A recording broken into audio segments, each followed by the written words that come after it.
You can launch any software product for absolutely no money. You can launch any product for absolutely no money. And the reason that you can do this is because you can sell that product before it exists. You can get paying customers for that product before it exists. And I think we often overcomplicate as founders the route to launch, the go-to-market strategy. We think we must build it, then we get the right to sell it. But in fact, it's entirely the opposite. The best entrepreneurs that I work with in my business, in my career as an entrepreneur, they will not lift a single finger. They will not put a single penny into an idea until they know they can sell it. But this is the thing that most founders are avoiding. This is the work that most founders don't want to do because selling feels a bit icky. They don't want to be a salesman, but it is the required work. It is the necessary work. If you are going to have a business that makes profit, which is the lifeblood of any business and allows that business to survive and thrive, you have to sell this product. It has to be a sellable product. Otherwise, we are in deep trouble. You don't need to be able to code to launch a product for free. Okay. I think one of the pushbacks I get on this is, yeah, that's fine for everyone who has the skills to be the engineer themselves, but I'm a non-technical founder. I can't code, so this is out of reach for me.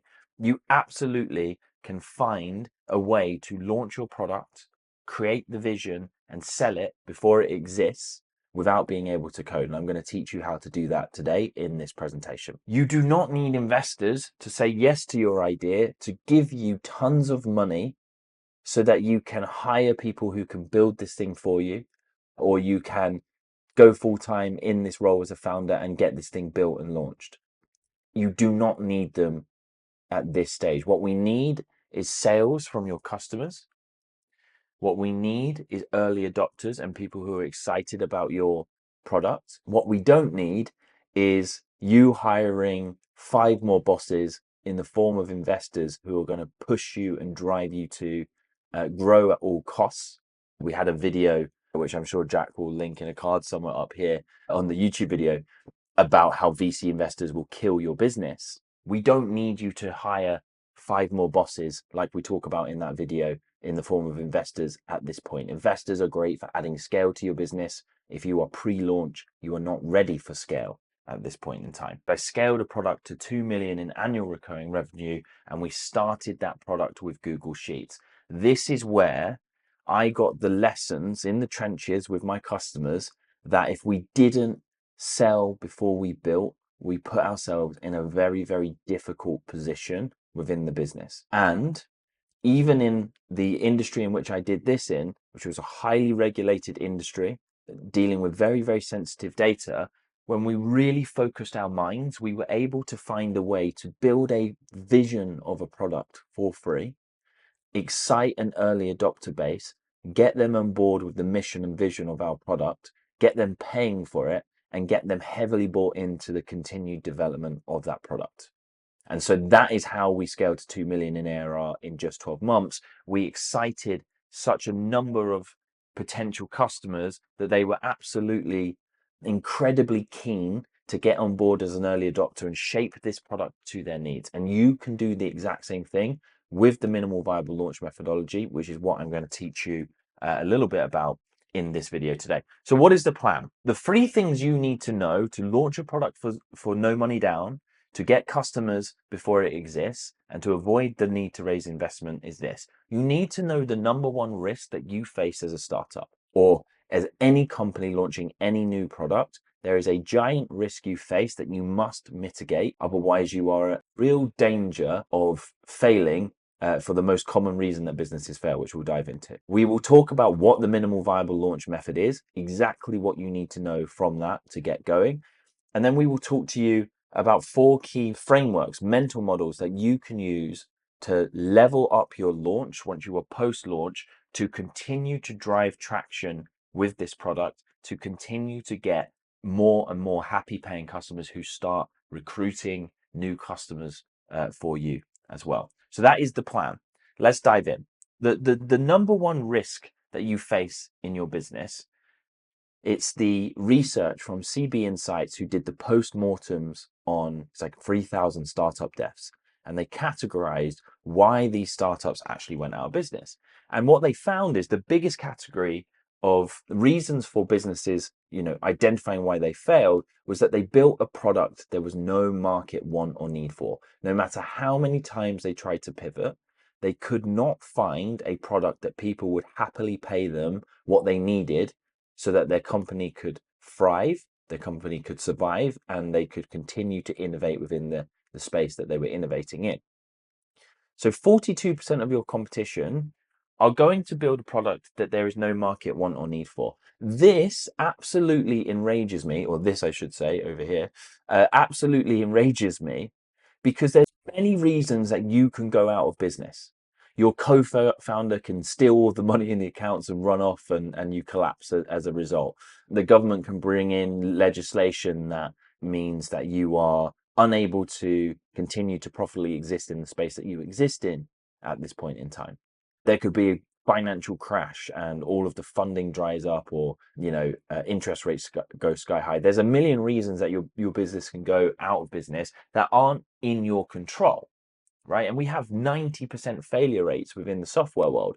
Well, if the biggest reason that people go out of business is because they build things no one wants to pay for, that is the only reason that, if you go out of business for this reason, is entirely, squarely your fault as the founder. This is the thing that you control.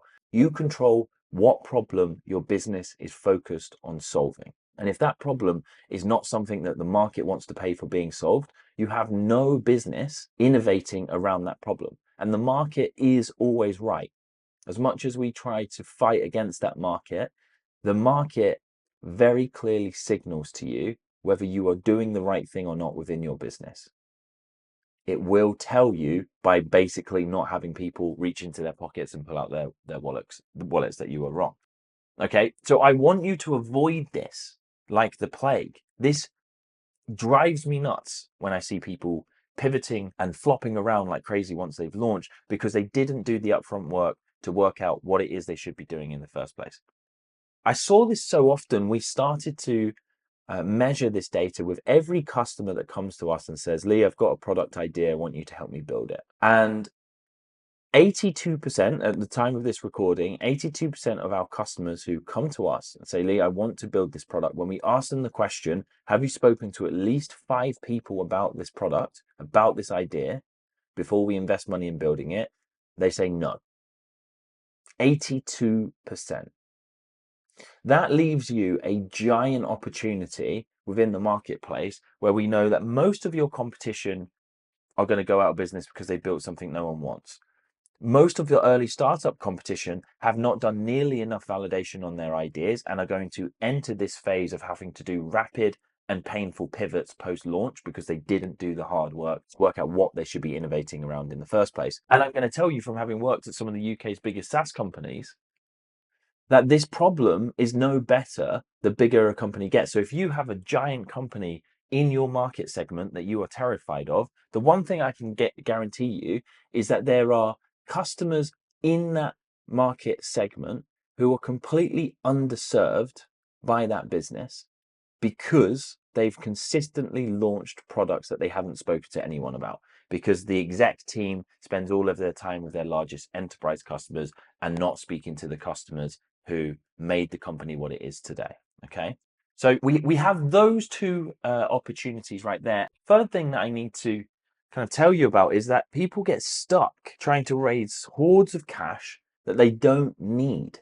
This is where I find founders who are spending 9 to 12 months trying to raise investment to build a product that they haven't validated in the market in the first place. And it drives me crazy, because once you raise the money, if you were lucky enough to raise a pre-seed, let's say, and it's taken you 9 months, you still have the exact same problem as every other founder to solve, in which that is to say, how do I create a product that people want to buy consistently, and when they do buy it, they love it enough that they tell other people about it?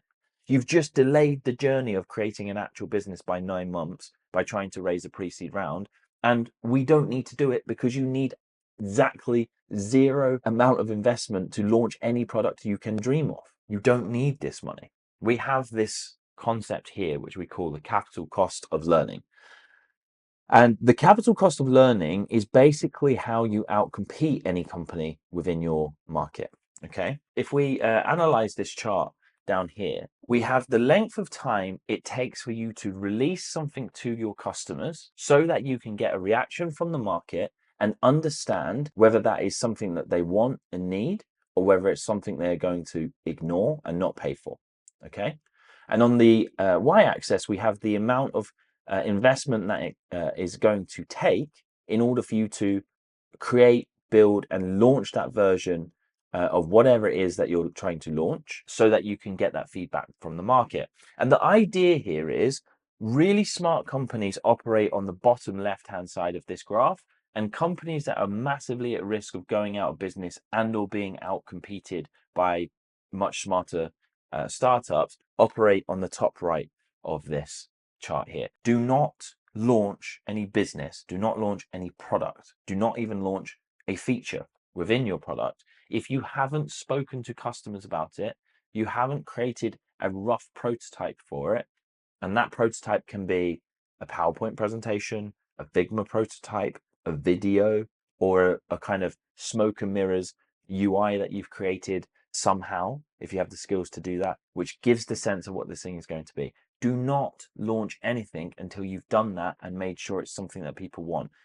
If you do this, you become so much more efficient, you become so much more faster in the pace of innovation that it's very difficult to compete with you in the market. And Elon Musk always says the only thing that matters is the pace of innovation. Nothing else matters. So that is the number one risk you are facing. Launching products that no one wants or needs, spending a lot of money to do so and taking a lot of time to do so, and or getting stuck raising money to do that exact same mistake. I want you avoiding that. We have to speak to the customers, show them our vision, and ask for the sale before we build. So how do we do this? The minimal viable launch method is born out of frustration of seeing this go wrong so many times, both in my career, but also with founders that I have worked with, where I've, seen all of the common pitfalls that they get stuck with. And from that, I started to work out, well, what is the process of successful entrepreneurs that I see and work with who move really fast, launch something that gains traction, has ready and waiting customers before it even gets built, and the risk is massively minimized. And it's this, you need to verify the opportunity that exists within the market. Who are you going to solve what burning hair problem for? Okay. And then you need to create this vision. What does this product look like 5 years in the future if you had all of the funding, all of the team that you needed, the resources, the skills, and all of the luck in the world? What would you actually create to solve this problem? Dream big. Then you cut that vision down to what can we show early adopters to give them the light bulb moment. And we validate that by presenting that to customers and asking them for the sale. Once you've done step 3 in this diagram here, you then have a business. If you haven't launched at this point, you have launched at that point. Once you get yes, and if you get no, you keep going round step 1, 2 to 3 until you get to yes. This is why we call this getting to yes. Once you have those yeses, you refine the vision, you build the MVP finally because you've reduced the risk in that. You onboard your early adopters, you get feedback from them, you create a user-centered development roadmap from the early adopter feedback that you have to excite them, to excite potential investors and partners, etc. You create a traction plan. How are you going to get traction with your startup in the next 90 days to the next 12 months? Near-term focus, things you can do to get money in the door, cash in the bank, so your companies can survive. And then and only then do you go through the full launch. We have talked about this so often in this group. Is such a core concept to creating great software that people love and sell for you.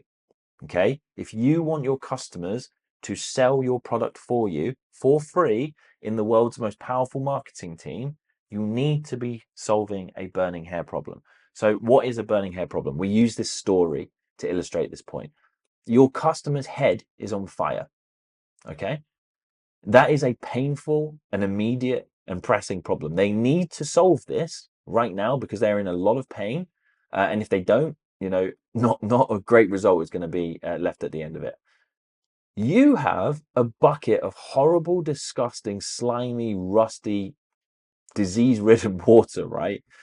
And at this moment in time, because the customer suffers from such a deep problem, you can get them to dip their head in that water, in which if you were to usually ask them, they would say, not a chance am I putting my head anywhere near that water. But right now, because they have this burning hair problem, they will dip their head in that water and they will pay you to do so. Okay? If you present your product to people and it's met with a big meh, we're not solving a burning hair problem. We haven't gone deep enough on what the core need is to get people excited about it. And so if you feel like you haven't done that, it's going back to those research conversations and listing out for those repeating stories of pain. Okay? You have to have a burning hair problem to solve. Once you have the burning hair problem, we then need to construct your ideal customer profile, or we call it the minimal viable customer for your company. And there are 4 checkboxes we need to go through. At a minimum, we need to have the burning hair problem solved. That is, you don't have a company unless you're solving a real problem. That's when we get into the territory of your products are nice to have and people, struggle to buy it. You're thinking about freemium versions and all of this noise that happens within the software world. Whereas if we just found a really pressing problem, we'd have a much easier time of it. Okay. They have to have the willingness to pay. The willingness to pay is that they see that problem as a problem and they're willing to allocate money into solving that problem.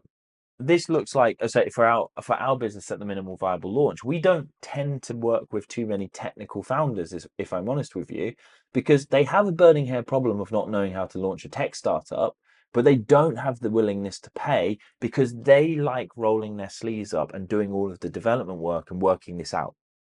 They have the ability to pay, but they don't have the willingness to pay. So they're very unlikely to become a customer of ours, right? So we don't focus our marketing efforts on those technical founders because most of the time they will want the guide, they'll roll their sleeves up and they'll get this thing done themselves. And that's great. They need to have the ability to pay you. I see this all the time when people are like creating products for, let's say, students or things like this, okay?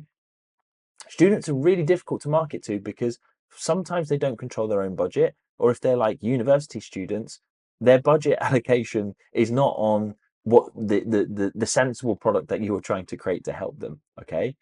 And so if your customers don't have the ability to pay you, you're flogging a dead horse. They can want it, they can really value it, but if they don't have the ability to pay you for it, you don't have a business. What you're running is a charity, and it's a very different ball game to play. All right. And then finally, your customers need to be findable. You need to be able to find more of these customers in an easy and repeatable way. And I'll give you a story about a marketing consultant that I worked with who was telling me about one of her most difficult marketing jobs. And it was for people who had been given the power of attorney over their parents' finances who were suffering dementia. Great product. It was a burning hair problem. People were willing to pay for it. They had the ability to pay for it. But the customers were incredibly difficult to find because there's no like LinkedIn job title search you can do for that. You can't pull up lists of thousands of these people. It's private medical data, so it's pretty sensitive as well. You can't just buy a list of everyone who has dementia in the UK and then target their family, right? Very difficult. So they had to go on this long journey of creating content and systems to attract these customers into their lives. So it's doable, but that's a really long buying cycle. And unless you are a great marketer, it's a very hard game to play. So I would encourage you, whoever your ideal customer profile is, it's someone that you know how to find again and again and again and again. Okay. And then lastly, to level up your launch, we have to think about the inertia tax. Now, the inertia tax is this idea that your product can't just be better, faster, cheaper. If your product is only better, faster, cheaper, no one will adopt it, or you will struggle to get people to adopt it. And the reason is this: any product, even if it's free, has a tax in adopting it. There is pain that people have to go through to adopt it. It's going to take their time. It's going to be risky for them. Okay. There's going to be uncertainty, fear. They've got to go through behavior change. All of those things are painful, whether your customers realize it or not, but it is the things that prevent them moving forward. This is why we call it the inertia tax, right? So we have to 10x the experience of whatever is currently on the market, and we have to stack the gains and make sure they outweigh the pains. And a story here is a startup had created a restaurant booking app based on, she was working in restaurants. She kept hearing owners moaning about restaurant booking apps taking 30% of the booking fee, not working half the time, being a really bad experience. Support was bad. And she thought, well, I've got the skills. I'm going to build something custom that does a better job for the restaurateurs. She did it. Her first initial adopters were her boss and some other restaurants that she worked in. They loved it. She thought, this is it. I've solved a massive problem. I'm going to scale this product like nobody's business. And then she launched it and realized that no one was adopting it. Even though they moaned about the current system incessantly, no one adopted her product. And she said to me, why is this happening? And we looked at it and I said, well, look, what does the process of actually adopting this look like? We realized that there was going to be some kind of transition period from the old booking system to the new booking system. The restaurateurs were scared about that because if the booking system broke, their business would go down. Some of the managers were like, to be honest with you, the product we've got right now is bad, but it's not bad enough for me to risk going with your product and it really messing the business up and me getting fired, right? No one gets fired for maintaining the status quo. And so what we decided to do was create an onboarding system in which they guaranteed any loss of earnings from switching over would be repaid to those customers. They created a team of people who helped manually do the switches on behalf of these customers, so there was no time and effort required from the restaurants themselves. And they said, if this breaks, we will reinstall the old system for you at our expense, so it will all be fixed. Once that was in place, they started to overcome the objections of people of not adopting their product. And you've got to think about these things for your product as well. It's not free to adopt, even if the product is free.